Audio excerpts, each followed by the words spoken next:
Kipper's Snowy Day by Mick Inkpen. It was a new morning and it was snowing. Huge cotton wool snowflakes were tumbling past Kipper's window. "Yes," said Kipper, jumping out of his basket. "Yes, yes." He grabbed a scarf and wound it 3 times round his head. "Yes, yes, yes." Kipper was very positive about snow. Kipper rushed outside. The snow lay deep and smooth and new like an empty page waiting to be scribbled on. He made a paw print and then another. And then with a whoop he went charging round and round, crisscrossing this way and that, until the garden was full of his tracks.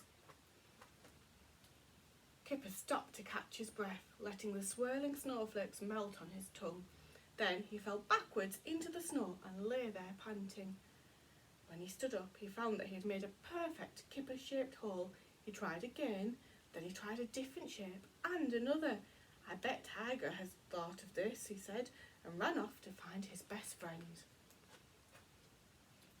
Kipper found Tiger at the top of Big Hill. He was wrapped up in a fat bundle of silly woolly clothes.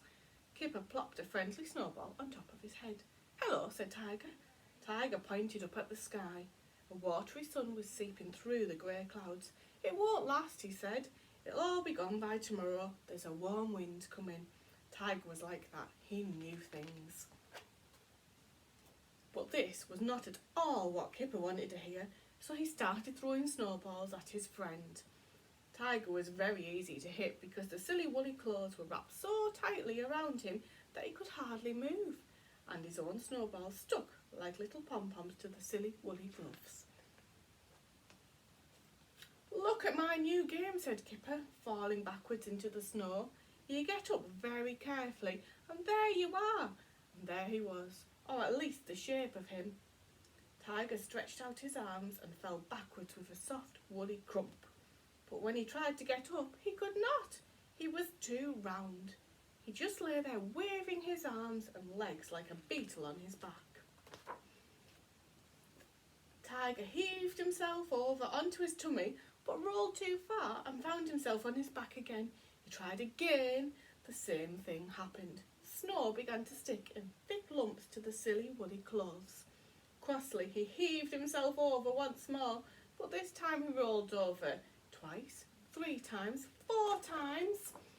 Slowly at first, and then a little faster, and then a lot faster, and then very fast indeed, he rolled down the hill.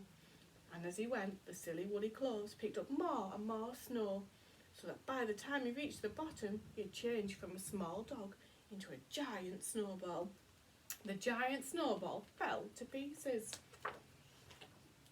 Kipper charged down the hill. "Are you all right, Tiger?" he panted.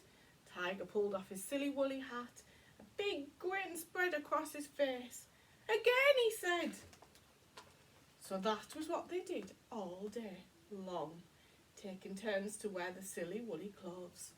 And by the time the sun began to dip towards the hill, making their shadows long and skinny, they had rolled enough snow to the bottom to build a giant snow dog. They watched their shadows lengthen and fade. "It'll all be gone by tomorrow," said Tiger. "There's a warm wind coming." But for once, Tiger was wrong. The warm wind stayed away, and that night another snowstorm smoothed out all of Kipper's paw prints, making the garden like a clean white empty page once more, and the snow dog stood at the bottom of Big Hill wearing Tiger's silly woolly clothes. For almost 3 whole weeks. I hope you liked our Snowy Day story today, everybody.